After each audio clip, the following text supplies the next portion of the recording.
परिचय। श्रुति, क्या तुम जानती हो कि पौधों में जंतुओं की भांति तंत्रिका तंत्र तथा संवेदी अंग जैसे आंख, कान तथा नाक उपस्थित नहीं होते?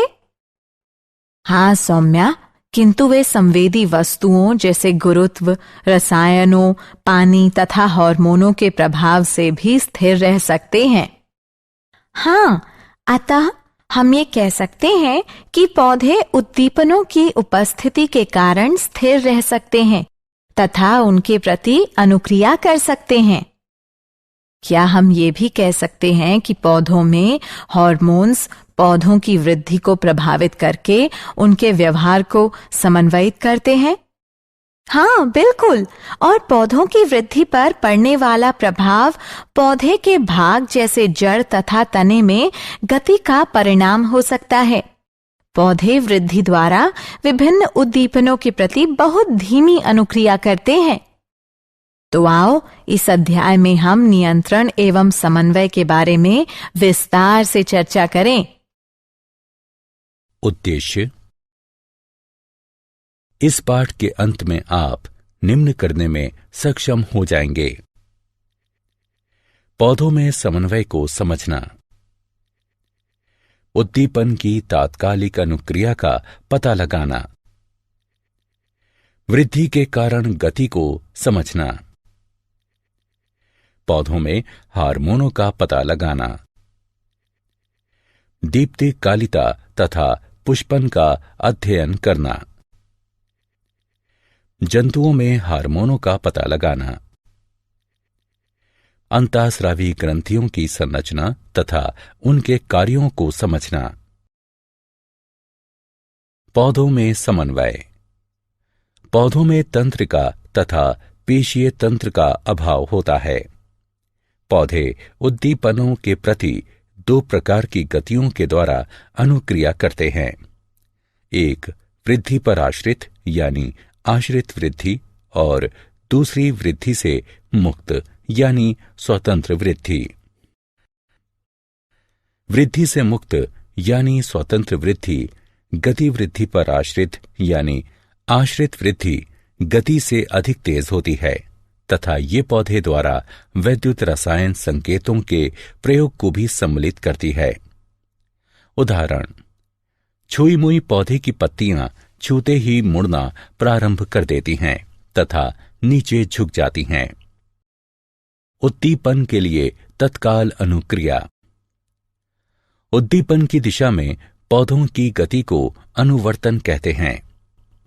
अनुवर्तन गतियां पर्यावरणीय कारकों जैसे प्रकाश, गुरुत्व, जल तथा रसायन की प्रतिक्रियाओं को प्रदर्शित करती हैं।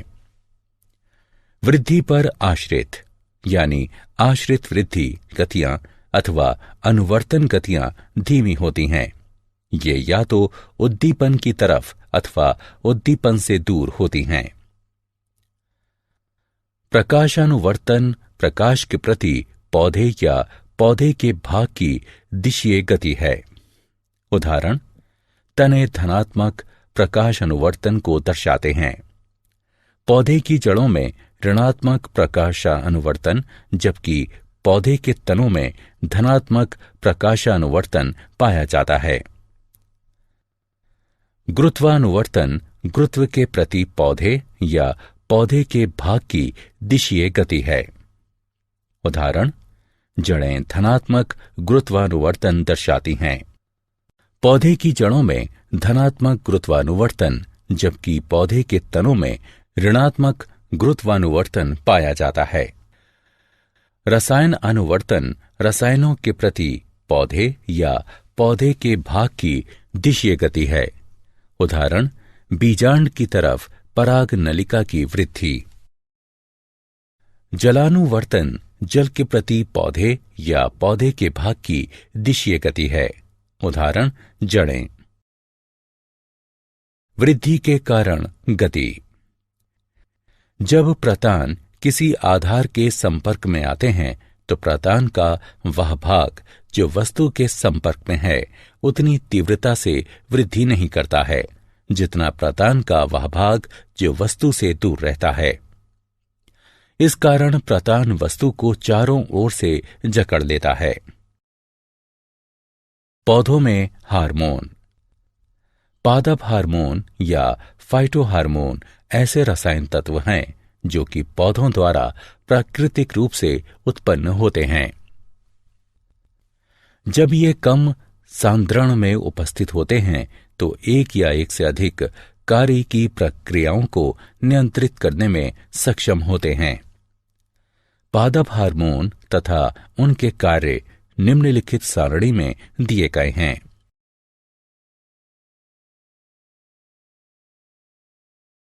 दीप्ति कालिता तथा पुष्पन।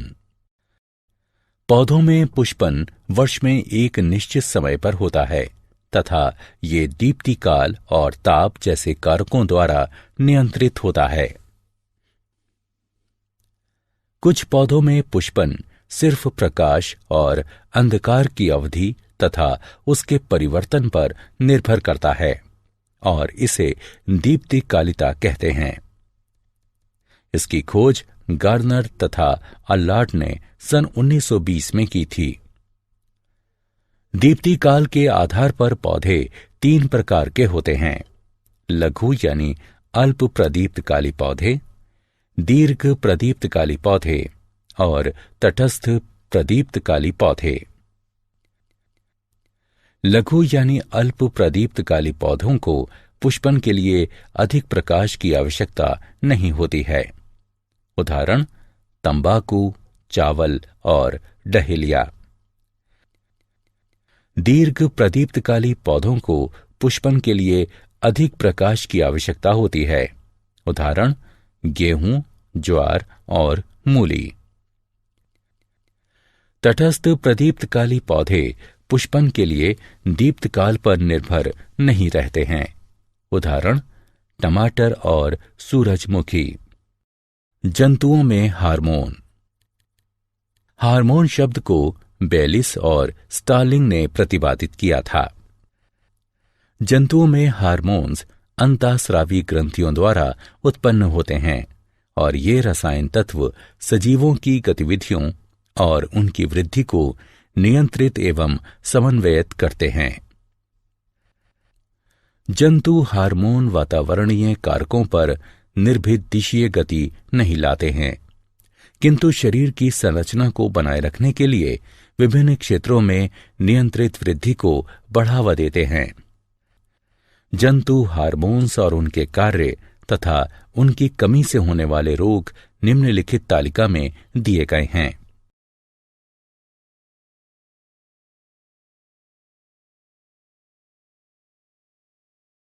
अंतःस्रावी ग्रंथियां।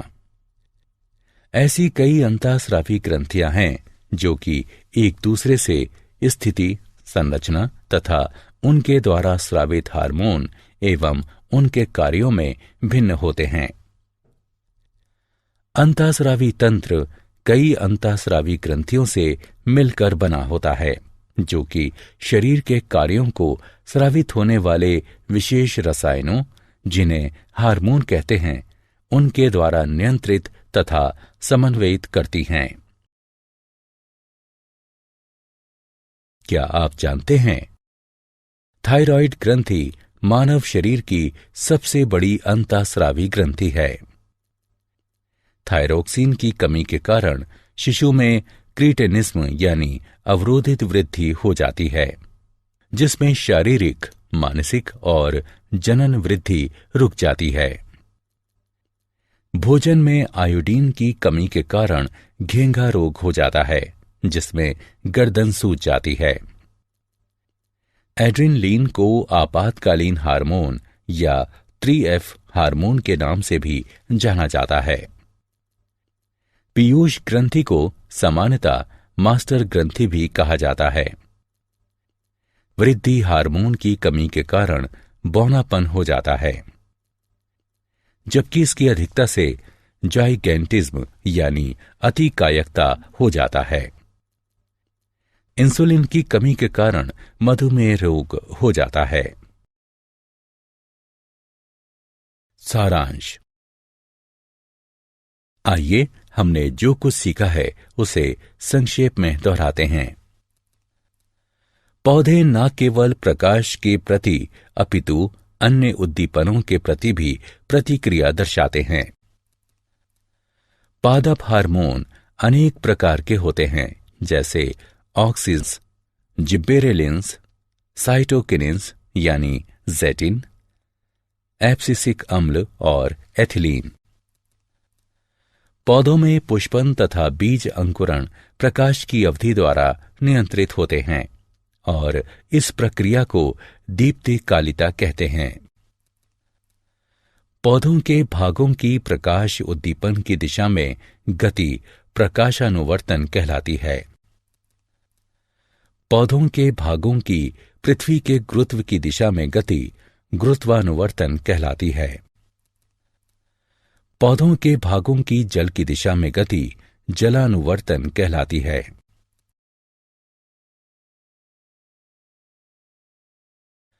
अंतःस्रावी तंत्र अंतःस्रावी अथवा नलिका विहीन ग्रंथियों से मिलकर बना है, जो कि हार्मोन्स का स्रावण करती है। थायराइड ग्रंथि थायरोक्सिन हार्मोन स्रावित करती है तथा इसकी कमी से क्रीटेनिज्म यानी अवरोधित वृद्धि रोग हो जाता है। पैराथायराइड ग्रंथि पैराथायराइड हार्मोन को स्रावित करती है, जो कि शरीर के अंदर कैल्शियम फास्फोरस के स्तर को संतुलित रखता है। अधिवृक्क यानी एड्रिनल ग्रंथियां कोर्टिकोइड तथा एंटिनिलीन नामक 2 हार्मोन स्रावित करती हैं। हाइपोथैलेमस ऐसे हार्मोनों का स्रावण करता है जो कि पीयूष ग्रंथि के अग्रखंड से हार्मोन्स के स्रावण को नियंत्रित करते हैं। अग्नाशय भी 2 हार्मोन इंसुलिन और ग्लूकागॉन को स्रावित करता है, जो कि रक्त में ग्लूकोज के स्तर को नियंत्रित करते हैं। वृषण टेस्टोस्टेरोन तथा अंडाशय एस्ट्रोजेन और प्रोजेस्टेरोन का स्रावण करते हैं।